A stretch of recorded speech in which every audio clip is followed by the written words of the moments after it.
would say you want to look for anyone that has about 6 months of experience, does not have to be in sales development. My favorite hires that I've ever made are people that actually come from recruiting. They're super organized. On an inbound side, if you found someone that's ever worked in a call center, again, that's another really good profile. I actually am very bullish on sales development. I think it's the third pillar within the go-to-market function, and I think that it can stand alone. The SDR is kind of the bridge between marketing and sales. Ready to go?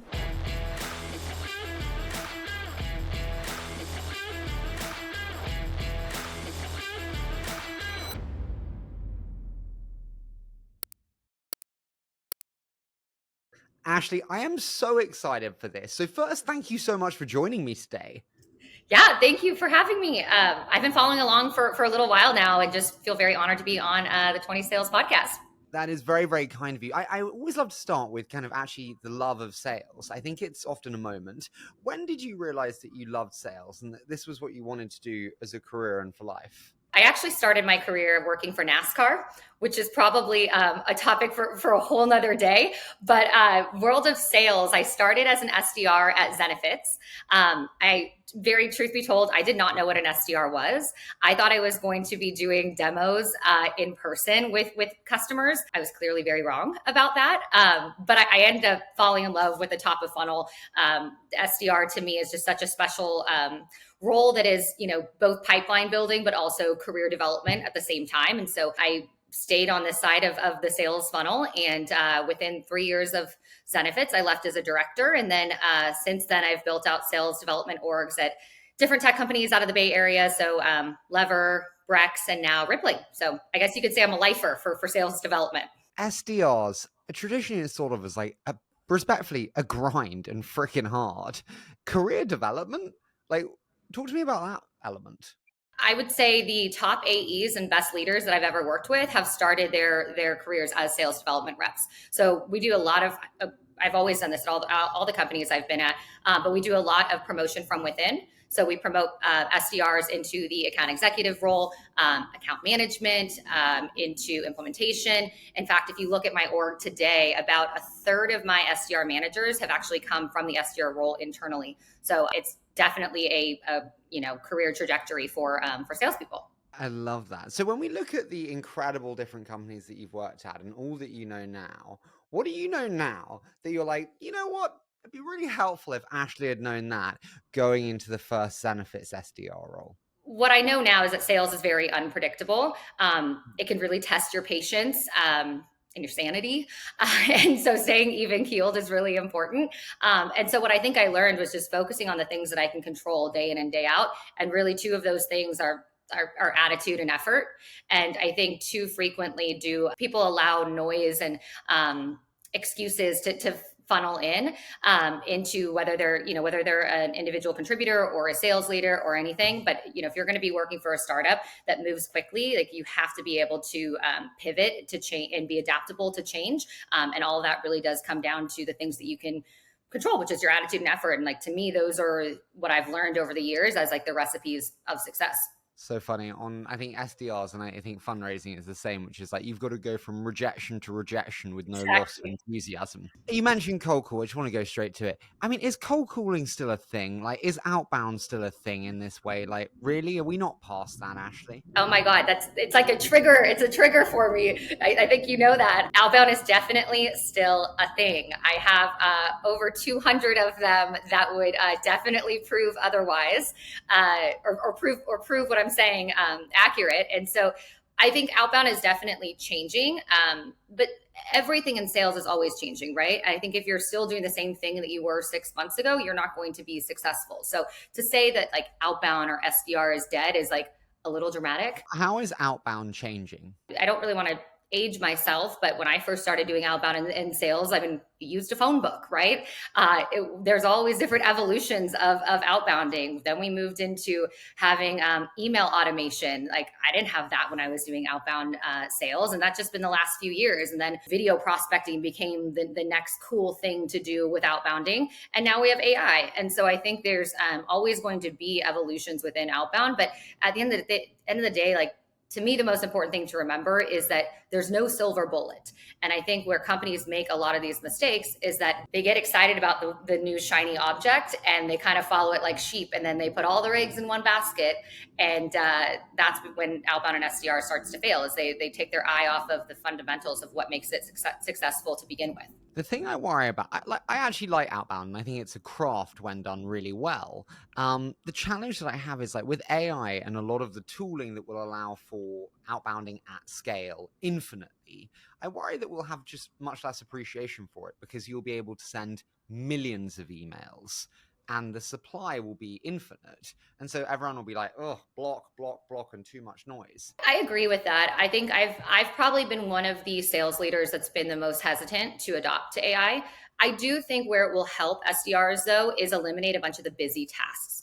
And so like the hardest part about being an SDR is the little details that you have to pay attention to all day, every day. And that could be cleaning and scrubbing your accounts, making sure you have the right contacts, the right phone numbers to make those cold calls effective, the right emails so that you have deliverability. And so I think AI can actually help just make that easier and free up more of an SDR's time to where they can focus on more personalization and LinkedIn connects and all the different channels that really require a human outside of AI. So I think there's a lot of leveraging that can happen there.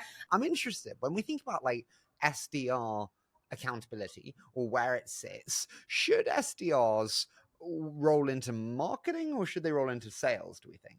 I have my honest answer, but I'll give you two other ones first, because I think there is different schools of thoughts on this. And really, it really could be either. I've actually done both. So I've been in orgs that have reported to marketing, currently in one that reports into sales. They have different use cases. So I think if you're a heavy inbound org for SDR, there's a lot more science to it.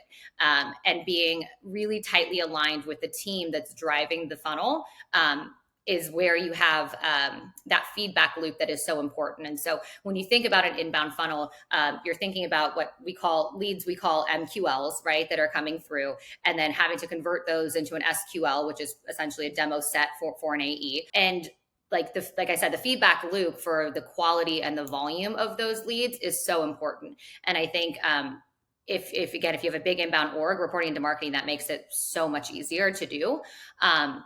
Now, if you have a big outbound org, there's more of like an art to sales development at that point. You have to be a lot more proactive in the way that you're engaging cold accounts. You need to be able to educate them on a product they probably have no idea even exists, or pain points that they don't even know that they have. So it's much more of a sales motion. And so I think that's where it's more successful rolling into sales. And as I mentioned, we do a lot of promotion from within. So sales development reps want to be account executives. And so if they're already in the sales org, it makes it that much easier for them to learn from AEs and to really like progress into their sales career. Can I just ask, Ms. Kelly, I feel like I'm a student raising my hand here. But you mentioned there about kind of when it's a heavy inbound model and actually that MQL to SQL, should they not be like a pretty good hit? Like if there's a big difference between MQLs and SQLs, aren't the MQLs not doing their job very well? It's a fair point. I would say it's the different types of MQLs and where they convert. So you have like your high intent ones, which are a demo request or someone that's clicking contact us. Like, yes, that should have a higher hit rate. But if it's lower intent, like they've just downloaded content, they might not actually be like ready to be in a buying motion or to be speaking to a salesperson. So we do see different conversion rates across different types of MQLs, but that's why it's important to be tied very closely to your marketing team so you can talk through those. So it's like, how do we actually get more demo requests coming through our funnel than people just clicking on a white paper? Okay, so heavy inbound model, we're like, SDRs can sit under marketing, and then an outbound model, they sit under sales? Yeah, but then my real answer is neither. I think I actually am very bullish on sales development, if you can't tell. And I think it's the third pillar within the go-to-market function, and I think that it can stand alone. And so while I report into our CRO at Rippling, like the relationship that we have is really SDR is kind of the bridge between marketing and sales. And so all of inbound and outbound sits underneath my org, but we work very tightly with marketing to run ABM campaigns and just strategic outreach for our tier 1 and tier 2 accounts. And then same thing, partnering with sales, making sure, are we targeting the right accounts that you can actually close that are going to become revenue and not just fit our top of funnel model. So that's my bullish answer, is that I think it'll be the third pillar. How does that sit in structures then? Like, I think people like to think of like org structures with different functions. Like when we say it's a different pillar, like how does that actually look, and how should we actually think about that as founders building businesses? Probably depends on the scope of your CRO. And so for us, that's how it works. I report into the CRO. Marketing does not report to the CRO. So I guess you could technically say that like it is still within sales, but I think it's really how you define the relationship internally of how those three teams actually partner and go to market, as opposed to, I think, a lot of companies view SDR as more like order takers. And I think it's super important to give SDR orgs like the autonomy and the ability to really build their own strategy and execution. Do you think AEs should be responsible for their own leads as well, or do you think they can solely rely on SDRs, given how good you are, Ashley? I've only seen AEs prospect successfully a handful of times. It's always the top AEs. So I think it should always be an option. Absolutely. I think if you can drive the right volume and the right quality of pipeline to an AE's time is better used closing and not prospecting. Which company that you've worked at was best in SDR? Rippling, where I'm at now, of course. No, seriously, a lot of the reason I came to Rippling was because of how incredible the inbound org was and what marketing had built, and then the ability to come in and help build and scale outbound on this side, and now bridging those two together, I truly feel like we have one of the best SDR orgs in the world.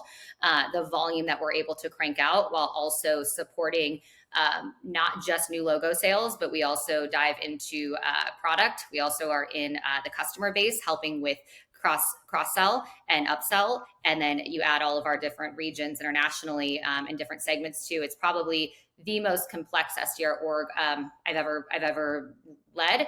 We support about 31 different functions across the business. This is so confusing. You do cross-sell and upsell. Like this is like verging on account management meets customer success. Like how do we think, like, are we not just crossing a load of functions now? Well, I mean, it depends on where you, again, think where an AE or AM's time is best suited. And so when you have SDR resources that are able to go into the database and be able to find the customers that we are able to cross-sell, I mean, we have so many different products. We have the luxury of being able to do that. And it works from, a CAC payback perspective. And so it's very unique, but it is, we're a 350 person SDR org. So we're an army. 350. Yeah, between leaders and SDRs, yeah. Fuck. Well done. That really is an army. I do want to get to like hiring these people now. We mentioned a little bit beforehand in terms of your hiring in Dublin, and you mentioned that like 350. How many have you hired in your time, Ashley?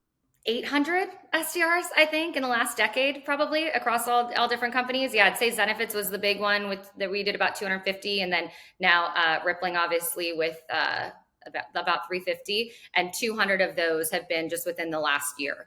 So we've been on a hiring tear, I would say, and that's again across all different regions, types of things. It's not just your traditional inbound, outbound. So okay, let's start. I don't sleep. In terms of when's the right time to hire your first SDR? If you have a founder coming to you, should they hire like an SDR first, or should they hire a head of sales first who can bring with them SDRs? I would probably hire a like junior AE, someone that has done the prospecting, but also knows how to close, and someone that can be in the weeds and helping build out the process and scale. I'll give an example. When actually, I think I'm a bad example for it so this is like the opposite. When I was hired at Brex, I came in at the director level, but I would not suggest doing that for your first hire, because you need someone that is going to be able to create the sequences, do the cold calls themselves. And I did all that stuff. I was willing to do that, but you got to find the right person that's going to, have that title, but also willing to do the grind that you said that it is. And then once that you can start proving out that it works, you get a little bit of traction, that's when you can start hiring some additional SDRs. And those SDRs can have less experience, but I do think your first hire should be someone like not fresh out of college, and definitely not their first SDR role. And I think that's another place where companies fail, is they think that they can just plug someone in and they're going to go know what to do. And it's actually a little bit more complicated than that. Should the founder always be the one to build out the first sales playbook? Yeah. And if not the founder, someone that is either high up in marketing or in sales. If you have, like, I guess it depends on how big the company is, but in my mind, a founder should always be the main seller, definitely the main storyteller, right? And that's how you create the content that you need to build your sales playbook. Is what is the vision, like what are we solving here and what are we building, and being able to translate that into something that works for prospects. So you're an angel in my hypothetical company, and I'm like, great, we need to hire SDRs. Okay, I have no idea how to hire SDRs. This is not a hypothetical situation when I say I've never hired an SDR. So how do I structure the hiring process for an SDR? And what would you advise me, as granular and as specific as possible, because I don't know. I would, from a profile standpoint, I would start there. Again, this depends on like the state of your org, how much like enablement or manager support you have. But typically, I would say you want to look for anyone that has about 6 months of experience, does not have to be in sales development. My favorite hires that I've ever made are people that actually come from recruiting that want to make the transition into tech sales. And a lot of that is because they're super organized, they're making calls all day to people who are probably not in the market, just like a prospect is not in the market, right? And they're having to sell. Now they're selling something different, but they have that rhythm, and that's super important. I'd say on an inbound side, if you found someone that's ever worked in a call center, again, that's another really good profile. I'd say the hardest part about SDR is the cold calling, and there tends to be a lot of resistance with that. It's much easier to hide behind sending emails, right? And so if you find people that have already built their confidence and found their voice over the phone, like you've launched miles ahead of like the first hurdles that you're going to run into when it comes to skills for an SDR. Okay, so interview process. What questions do I ask in this process to understand whether you're a potentially good candidate? So this is an interesting one because when you're interviewing salespeople, you can actually ask like, what was your quota attainment? What's the biggest deal that you've ever sold? Right? Like there's like you ask for experience, and it's like the complete opposite for sales development because you're having to interview for traits and skills that are intangibles almost, right? Or stuff that they've learned in school or just having grown up in life experiences. But I usually bucket them into three different categories. So the first being coachability and ability to navigate change. So do they take feedback well? So, are they when their manager is critiquing them, like do they appreciate that? Do they have like a growth mindset, right? So the coachability. How do you know that in an interview? Because everyone says they're coachable. Um, so the navigate change and coachability, like I've specifically had a question that said, tell me a time that you failed at something and that you were given feedback, and how did you react to that, and how did you implement that feedback? So asking like some very straightforward, tough questions, and expecting them to give examples. And sometimes the examples are silly, right? It's like my teacher got mad at me because I didn't turn in my assignment at the right time or something. But as long as they can think on their feet and not be afraid to show that they have failed before, because I think that's the big thing is like, it's okay to fail. You're going to fail in sales, like absolutely, especially in your first one. So no, like give me an example of when that's happened, and when you were coached, and how you implemented that feedback. Okay, so coachability and implementation of feedback one. And then the next one I would say is like motivation factors. So what gets them up in the morning every day? What do you find is a good answer to that? Because I ask this of founders, and I don't find it leads to much substance. What should we look for? I like two answers. One being money motivated, which means like basically they'll, I don't want to say do anything to be successful, but like failure really isn't an option for them. And then the other would be, which this was my answer as I was always interviewing, is I wanted to be a VP of sales development. So I wanted the growth and I wanted the title and the recognition. And that is something that always motivated me. And so I think it's just interesting to hear how people answer. Part of that is you can ask like, why sales?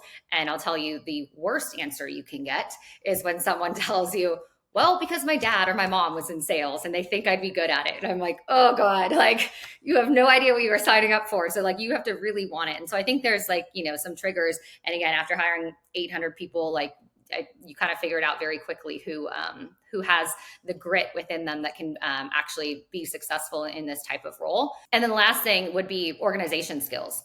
I can't tell you like how many different tools and tabs and things that an SDR has to click through all day, every day. And if they let things slip through through the cracks. That's, I mean, every minute matters. So the more that you can be organized, you'll be more successful. Again, how do I tell in an interview? I'm terribly unorganized. I have an EA, thank God. Otherwise, I wouldn't be at anything. But I would tell you that I'm very organized. I mean, I ask how, and one of the answers I expect is like they live and die by their calendar, right? And again, a lot of these people could be coming out of school or in a type of role that relies on organization, but answering like, I have calendar blocks. So that's a big thing for SDRs to be successful is they'll block off their calendar for different times that are dedicated to calls, dedicated to scrubbing their accounts, dedicated to personalizing emails. And so if someone is very type A in the sense that they are, live and die by their calendar, they're more likely to be successful. Do people admit to being money motivated? Yeah, of course. We're in sales. They do? I'm surprised. I thought it's kind of like a taboo subject where it's like it feels dirty to be like, yeah, I'm into the money. I think that's a UK or European thing. I think in the States hiring, like absolutely people have no problem saying that they are money motivated. That is fantastic. I'm thrilled. So now we've kind of got those kind of 3 core traits. Is that in one meeting? Is that in 2 meetings? Just help me understand. Like, do we do a test? Do we do a role play? Help me. Yes. So we do your typical, we'll have a hiring manager that does a phone screen, and then we do, 2 to 3 actual panels. What used to be in person, sadly, is now over Zoom in this new modern world, but essentially an in-person interview. We do role plays, and we do an email assessment, actually. And for me, both of those are equally important. I don't expect someone to nail the role play, right? They don't work for us. They haven't gone through our training program or anything like that. But if someone gives you feedback on the role play and then you do the role play a second time, if you're not implementing that feedback, then you're clearly not what we talked about earlier, coachable, right? You're not implementing the feedback. And so it's a way to like test it live. Okay, I'm so enjoying this. What is the role play? Is it like pitch us rippling? How do you structure that? How long do you give them? Just talk me through that. Yeah, I've done a few different ones. I've done like, the traditional like elevator pitch. So I give them a scenario. It's like, hey, you're in the elevator. You bump into a director of HR. You see that they're going to a conference. They're talking to their peer. How do you bump in and talk to them about what Rippling does and offer? And so that's an interesting one to do. How often do they do it well? I mean, again, this is not a company that they've worked for before. This is your company that they're coming in new. So they don't know all the product nuances. They don't know everything that you know. How often do they do it well? I'd say about 50% of the time. Really? But again, it's like, I'm not looking for them to nail the pitch. I'm looking for the manager that's interviewing them to give them feedback saying, hey, your tone sounded like this, or you should have asked more upfront questions about this. And then for them to do it a second time and to actually add those couple pieces in, to me is a good sign of someone that I'd be willing to take a bet on that we can actually coach and develop into the role based off of, all the trainings and things that we've built over the years. Okay, so we have that elevator pitch. You got 60 seconds, go pitch this key account. The other one you mentioned was the email test. This is very exciting. I haven't had this before. What is an email test? So what we want to see their writing skills, right? A lot of the times we are booking demos over email. We have sequences and we have templates that we use. But when you get an objection, it's really important to make sure, just like the active listening on a cold call, that you can actually actively read. And so are you actually taking the content that the prospect is responding to? Are you mirroring their language? Are you able to actually respond in a short, cohesive way to actually continue the conversation, engage, and book a demo? So that's one example. We also do cold email outreach as well. So if you remember John Barrow's like the Why You Why Now framework that I grew up with, I still think it is like super valuable. And so again, being able to be relevant with your information of why you're reaching out to a company, why you're reaching out to that persona specifically, and seeing someone connect those dots in their email is a good sign that they will be a good SDR. I love that in terms of an email test as well. Where do they fuck up more, on the role play or on the email? Email's getting a lot tougher because of AI. Okay. So there's another reason that I'm a little hesitant with AI, because they could use that and send over the email. And like, we don't know if it was actually them that wrote it or if they use ChatGPT or something. But does it matter? That's an interesting one. The output is the same. Like, Maybe, yeah, that's a really good point. Maybe it doesn't matter, and they're being resourceful and they're using tools that that are I going to would, make them a better SDR. yeah, I would give them more credit for that. It's like, great, you can probably do more scale, and if I didn't know, it's probably pretty good. That's actually a really good point. I will take that back. That's a good point. Yeah, I think that'd be great. Okay, that's super interesting. Do you find SDRs are like really wanting to engage with AI tools or not? Is that fair? I think a handful of them do, yes. One thing about tools in general with my SDRs, like I usually rely very heavily on them because they are the ones that are in the weeds all day, every day, and like they're trying to make their lives easier too. And so when they come to me with a tool that they think is going to help them with their job, I'm like, all right, let's check it out.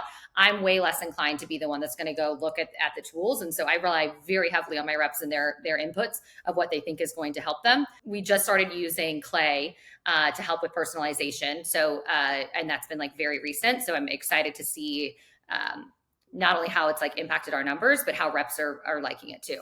So we've done email tests, we've done role play.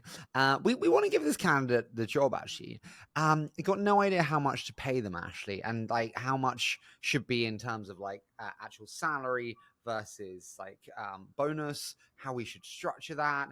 Can you help me understand the actual financial package? Yes. So finance package will be determined based off of geolocation. So we have different markets that are more expensive for cost of living.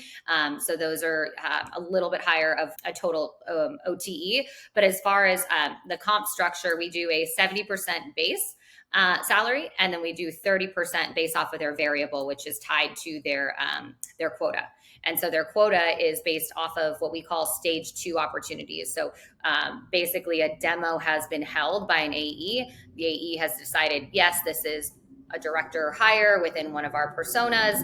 It's something that can actually be a customer of ours. We have next steps that we're going to continue the conversation and we're going to try to make them a customer. And then the AE moves that into stage 2. And that's when an SDR gets their credit for it. And then each team, segment, function line, whatever you want to call them, they all have different quotas based off of the TAM and types of roles that they are. Do you think that's right? And what I mean by that is like it doesn't actually What it do you doesn't think is wrong about it? You tell me. well, it doesn't actually tie to revenue.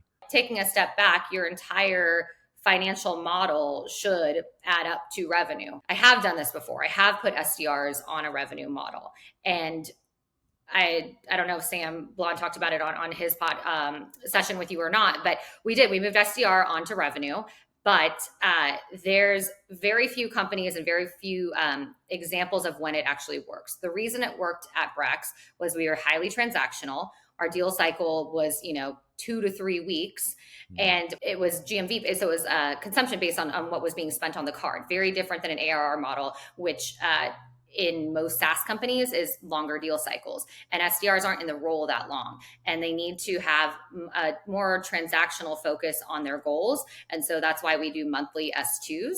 I will say the pros of when it works. So when it worked at Brex, we were able to 3x the referring revenue that SDRs brought in within 6 months. So trust me, I've done it. I've seen it work. There's also times that I don't think it works, and where like I'm not a proponent of it for right now where we're at Rippling. I think at some point we will have teams where absolutely it makes sense, but it has to be what you're solving for. And I think a really good example of that is the volume of demos versus the quality of them. And once you start getting those, too much volume with not enough quality, that's when you have to improve the threshold of what you're comping SDRs on. The other thing at Brex is once we started comping them on revenue, the S2s absolutely tanked. So there weren't enough demos and at bats because people were hitting quota at the revenue side, and we weren't giving enough at bats or demos over to the AEs. And any sort of finance model, that's kind of how you build it, is based off of how many opportunities that account executives get. It's funny. It's, what is it? Show me the incentive and I'll show you the outcome. Yeah. And by the way, there is zero questioning of me on SDRs to you. No, I mean, it's a fair question, and I get asked it all the time. And trust me, I mean, there's times where I'm like, shoot, should we do it on this team? Because like this team, has a bunch of volume that's happening right now. But I think you have to ask yourself, like, what are you solving for? And obviously, we're all solving for revenue, but it's the means to the ends that matter too. Has the way that you hire SDRs changed over time? You've mentioned hiring 800. When you think about the early days of hiring SDRs compared to now, How's it changed? It's funny you say that because pre-COVID, I probably never would have hired an SDR that had SDR experience. I would have preferred to hire people fresh out of school that we could, really like mold and grow into the role. My fear back then, not anymore, but my fear back then was that SDRs, I would have to break a lot of their habits and then, reteach them our ways at our company and our process. Also, there was always the thought of, well, if you've been an SDR, for a year and you haven't gotten promoted yet, one, why? Two, are you going to be willing to sign up to be an SDR for another year at our company? Because again, it's a grind. But that was kind of a red flag back pre-COVID. Now we have so many different tech layoffs that are happening left and right. There's one of the first orgs to go typically is SDR. And so there's a lot of good talent that's out there that has had previous experience that just kind of got the short end of the stick going through these rifts. And so it has changed quite a bit that now we hire more people that are coming from the SDR role because there's more talent out there that's available. People always say, if you're part of the riff, you weren't one of the good ones. Is that fair? Well, it's was that pre-COVID, I would have said that, yeah. But now it's like I've hired these people. I've seen them do a great job. I think you probably have to just really trust your gut and trust your interview process. Do some back channeling if you can. I think, a lot of these companies, we see top AEs and leaders that have been cut too. And there's kind of, you can start to know people's reputation and get feedback from people on whether people were good or not. What are the biggest hiring mistakes that you've made when it comes to hiring SDRs? This is really bad. When I was at Zenefits, I was a new manager. I think I had 35 reps reporting to me, which is already a terrible thing that was happening. But we had huge hiring goals. And I remember we hired people off of just 30-minute phone screens, and that was it. So it was a true, just needed to get butts and seats as fast as possible. And clearly, the takeaway was oh my gosh, didn't spend enough time on the quality of interviews, making sure we had the right talent that was coming through. And really the buy-in from the candidate too, is they're probably really, I just got a job off of a 30-minute phone screen. And so that was probably my biggest mistake across the board. I know. I feel like I'm in therapy now telling you this. I want to move to the onboarding side now. So we've got these amazing SDRs. As you mentioned, you said you often quite like them out of school. How on earth do we onboard SDRs effectively, Ashley? One thing that's very unique, I think, to the way I've always built teams is I have my reps on the phone by week 2. So you've got, working their books and on the phone by week 2. So kind of learning a lot of trial and error. Maybe it's because that's my style of how I like to learn. I'm also very cognizant that not everyone learns the same way. But what I've found over the years, I think the old Yelp model was they kept them with a different team for a month or so, and then they would finally join the floor. They're not producing until month 3 and boom, boom. And so when I just look at my cohorts of when we're hiring people, it's how do I just get them producing sooner? And a lot of that was let's give them their books sooner. And so when they're learning how to scrub accounts and identify the right contacts and use the different systems and tools to put them in sequences, they need their actual accounts to be able to do that. Thursday, week 1 then, what are we doing in week 1 to make them ready for week 2 calls? So week 1 is company onboarding, heavy focus on our product, focused on our competitors, things like that. Week 2 is more about how to do the SDR job. So here are the different systems and tools that we use, which is Sales Navigator, Zoom Info, all that fun stuff. We use Outreach, which is the email sequencing tool. And so teaching them how to actually do that. And then towards the end of the week is when we give them their books and they can actually start doing the job.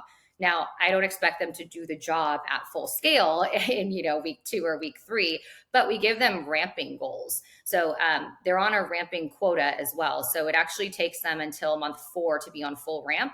But every month leading up to that, they do have some sort of quota so that they learn that muscle, that they build their pipeline. And so it's kind of a compounding baby steps. When you say some sort of quota, does that mean they should be closing dollars in month 1?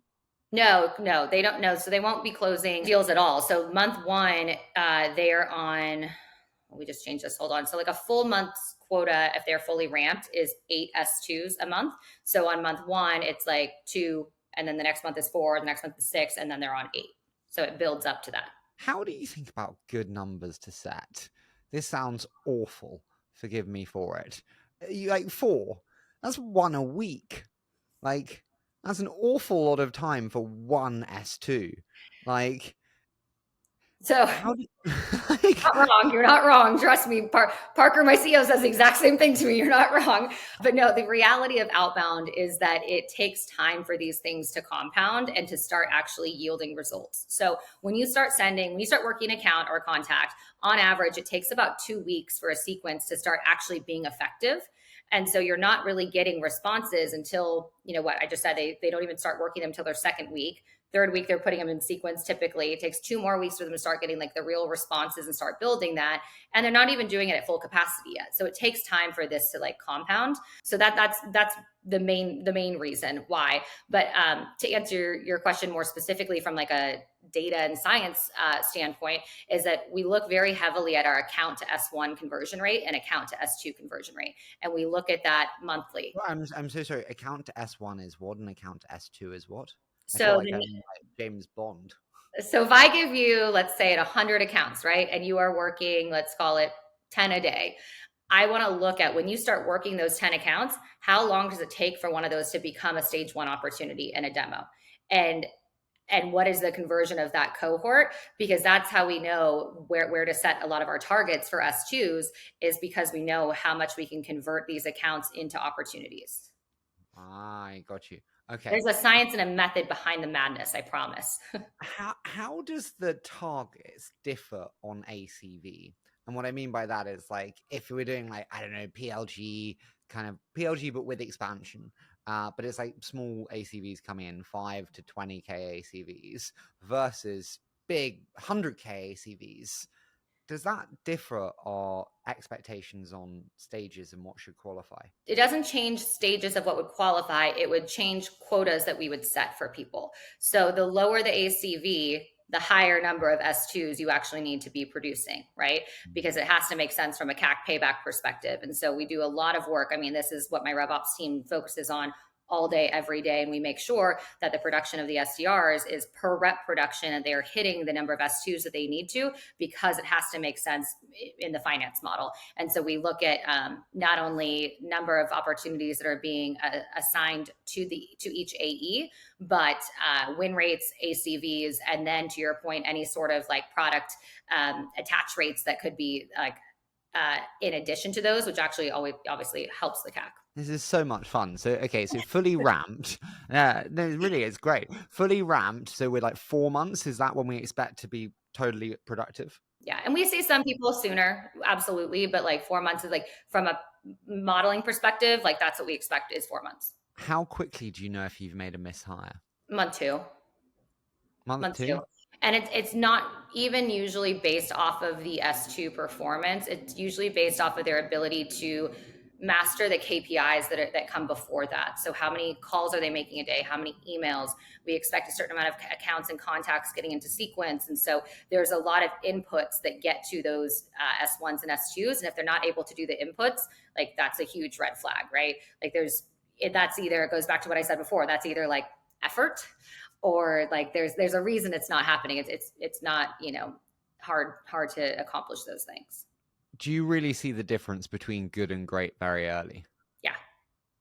What are the signals of good and great very early? Is it just like in first and out last and just giving it the time and effort? Or are there other signals that really?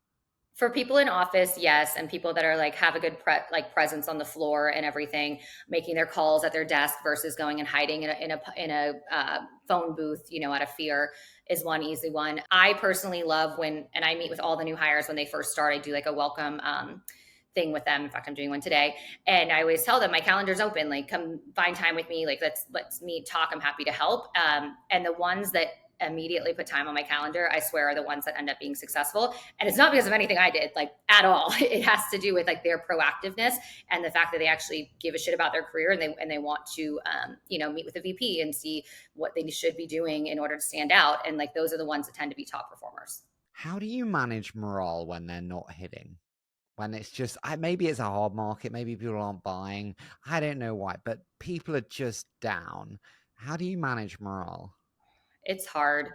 Once morale hits, it's one of the hardest holes to dig out of for sure. And, with an org as big as ours, like not every team is humming at 100% all the time. Like there's ebbs and flows of different teams, for different reasons.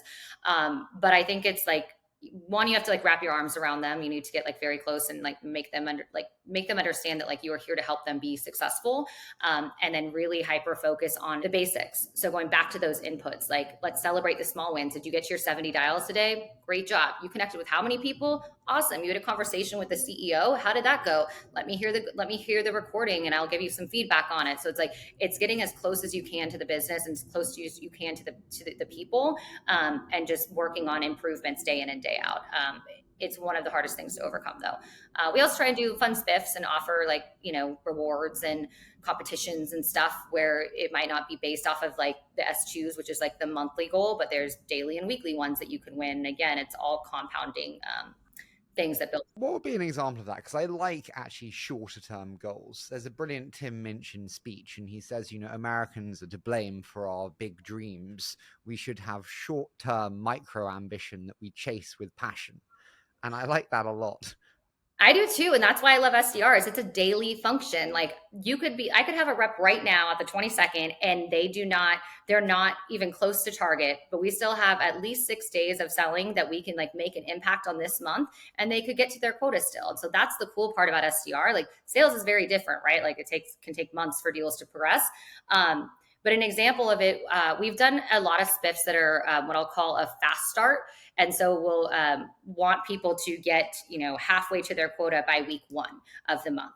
And so then they're like already pacing and set up for the rest of the month. So anytime we do a spiff, it's always tailored around how, what the end goal is, right? Like what any incentive should be. We also do a lot of call blitzes. And so we have paired people up together. We've done competitions where regionally, like we'll have, West Coast versus East Coast, and they whoever, has the most dials with the most connects gets put into a raffle, and then we draw the raffle and they win money. Like there's a lot, we did March Madness. Like there's a lot of creative, like fun things that you can do too. And that's the best part about SDRs. Like these teams are fun. They want to have a good time. And again, back to when we said, like, they're making 100 calls and getting told no all day. It's like, the more fun you can make it, the better. So I'm, for my sins, kind of a marketer in many ways. Like I love content, and I think content is, the superpower. Like you think SDRs is the superpower. I think marketing and content should sell you entirely to contract signing if done well. But I'd be pissed if I was an SDR and people didn't know our brand. I'd be like, you marketing team didn't do your job. And that would have helped me a lot in the process, because it's much easier if you send me an email and I'm like, oh, Rippling. Yeah, great. I've heard about you. Is there tension between SDR and marketing? And do you agree that if an SDR, I wouldn't say there's tension between it. I'd say there is a lot of opportunity still in the ABM world for teams like SDR and marketing to partner better together. It's a muscle we started about last year. We do a lot of direct mail campaigns, which help, kind of warm up the awareness with the prospect before an SDR will call in and start doing emails. Content, I think is really nice actually for SDRs, because they can, when a prospect's like, I'm not really that interested right now, it's really easy to send like a white paper over or something to them that you're kind of putting the ball back in their court. And then that way you're able to follow up with them later because you did what they asked. So I think those are all super important. LinkedIn ads, making sure that marketing is. I don't know why SDRs aren't way more effective. Sorry, I'm going off on one. But like, you choose your ICP, start a podcast interviewing the world's biggest and best in that ICP. If I worked for you, this is what I'd do. You give me a segment, I'll start a podcast interviewing the biggest, CHROs in software companies between 500 and 5,000 people. And now I have a reason to twice a week meet the biggest CHROs. What an unbelievable lead funnel I'm getting. And you're hired. Harry, you're hired. That's great. We haven't dabbled in podcasts, but I will say events, now that those are back, have actually been very successful. And I also think it depends on who your persona is. HR people love going to events. And so we've had a lot of success at the last couple SHRM events we've been to. I do want to go back. You mentioned at the start 350 now in your SDR team? Yeah, about 350. And that includes managers, directors, and, leadership as well. Okay. What are the break points in scaling an SDR team to that stage? That's a lot of people. You definitely need the right senior leaders. I would say one of the most challenging things has been the international piece. Like we just move so quickly, and by the time I wake up and I'm talking to my team in EMEA, it's like they only have a couple more hours left in the day that they're working, and like we miss out on a day all the time. And so we're a heavy Slack culture, which is good, so we can get messages to each other that are important as fast as possible. But I'd say that's been the biggest muscle that I'm learning is how to in a that big of a dispersed and geographical time zones, being able to still run as fast as we always have. How do good SDRs go bad? I know that sounds strange, but you mentioned it being quite a short life cycle in terms of people often aren't an SDR for long. How do good SDRs go bad? I think one of the traits that I look for also that I don't think I mentioned is like overcoming adversity. And so I think when someone faces failure in the SDR role, are they able to identify why did they fail last month? What do they need to do differently this month to get back on track? Are they using the resources around them with their managers, their peers, really looking at their own data and seeing where, what worked, what didn't before, and where things fell off? And if they can make it back on track, that they're good. Where they go to die is where they can't identify those things. They don't want to identify those things, and then they're just kind of in this like slump for the foreseeable future. The other thing is maybe they don't want to be in sales. That's something huge that happens in SDR. You think you want to go into sales, you do the SDR role, and then you're like, oh my god, this is terrible, and that happens a lot. And that's a lot of the reasons why our promotion path is not just to AE. There's different routes where people can go across the business, because my commitment to them is, if you're a good contributor to the team, you're positive, at least performing the best that you can, like we'll put you into a different type of role. It's not necessarily a promotion, but it could be a lateral move. But we want to keep good people that we can trust in our company regardless. When you think about like actually this is a hard one. When you think about like what you are today as a leader, how do you think you most need to improve? Probably time management when it comes to all the different functions that I run. I always laugh saying that my brain feels like a pinball machine, where it's bouncing from like, my SDR team that goes after the channel side of the business is totally different than my SDRs that are in the UK going after direct business, or global over here. And it's like, so there's just a lot of different moving pieces. It's what I love about my job and about Rippling, that we're able to build this type of complex org. But I need to do a better job of managing my time so that I can effectively be present for all of those different things, and also hire the right leaders to take over those different things. I'm intrigued. Does your motivation methods need to change dependent on geography? And what I mean by that is, like, I think people in the UK are very different to Americans in many respects. And you kind of have to cater to the different cultural psychologies. Do you find that? I'm learning that. Absolutely. Yes. I've been in Dublin 3 times in the last like 2.5 months, because it is new to me. I'd never been there before. And so I think for me, it's a go and see exercise for me to understand that at the ground level, because if I sit here being an American and, try and put all of my playbooks on them and all my, ideas that are so great, it's never going to work. And so building that trust, and understanding that the different cultural differences is super important. Yeah, no, I totally agree. Going international is one of the hardest, though. Okay, totally get you. Do you make them spend any time in customer support? I find that a really interesting lesson. We don't. I think that is interesting. I would say what I typically do though is I do hire people into the inbound role, and then we move them into outbound after about 6 months. And so while that's not customer support, obviously, it is like warmer conversations where they learn a little bit more before going into having to pitch cold. Okay, listen, I want to move into a quick fire because otherwise I could talk to you all day. So I say a short statement. You give me your immediate thoughts. Does that sound okay? Okay. Okay, so what have you changed your mind on most in the last 12 months? That maybe AI can help my team be more efficient. Well, you've got 7 months left to make that New Year's resolution, so don't worry, you've still got time. What sales tactic has died a death? Sadly, the handwritten notes.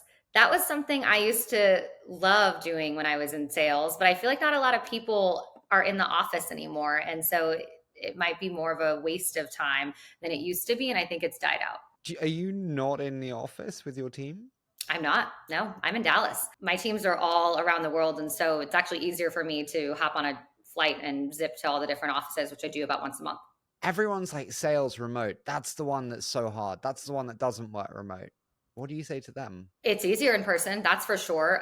We pivoted about 9 months ago, I want to say, and started hiring in office more. And you do see the in office SDRs perform much higher than the ones that are remote, especially for outbound, just because there's so many learnings sitting next to each other, like literally shadowing each other's computers, seeing where people are clicking around, hearing calls on the floor. So I definitely prefer in office. But for me, like if I was just in one of the offices, it wouldn't matter. I would still have to travel to all the other ones monthly. What advice would you give to someone who's starting a new role as an SDR tomorrow? To go find the top performer on the team and shadow them and copy every single thing that they do. Um, and then from there, add your own little secret sauce and figure out like what your expertise are. I think too many times people come in trying to reinvent the wheel, trying to make a name for themselves in a different way because they did it a different way. And really it's like, go replicate the top performer. There's no asterisks in sales when you hit your quota because you mimicked a top performer, right?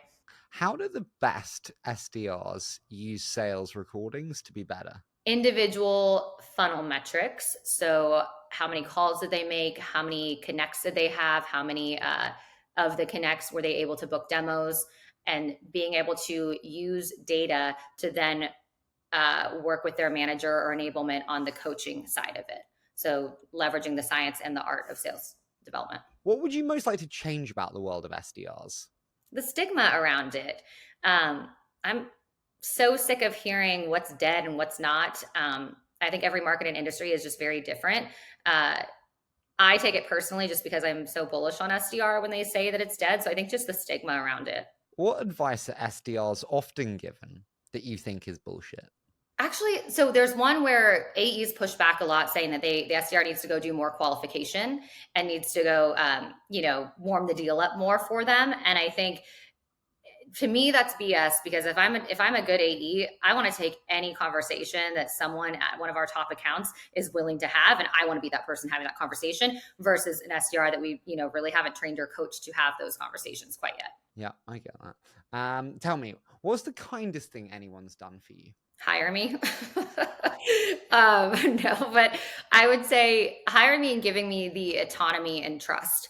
I've been really lucky to have amazing bosses that have like allowed me to create the environment of where me and my team can be successful. And that doesn't happen everywhere. And I think that's also a lot of reason why SDR orgs aren't successful is their executive leadership and like the buy-in at the exec level is not there. And you need that. And so I guess like, I don't know if that's kindness or not, but I think that is what I'm like most grateful for.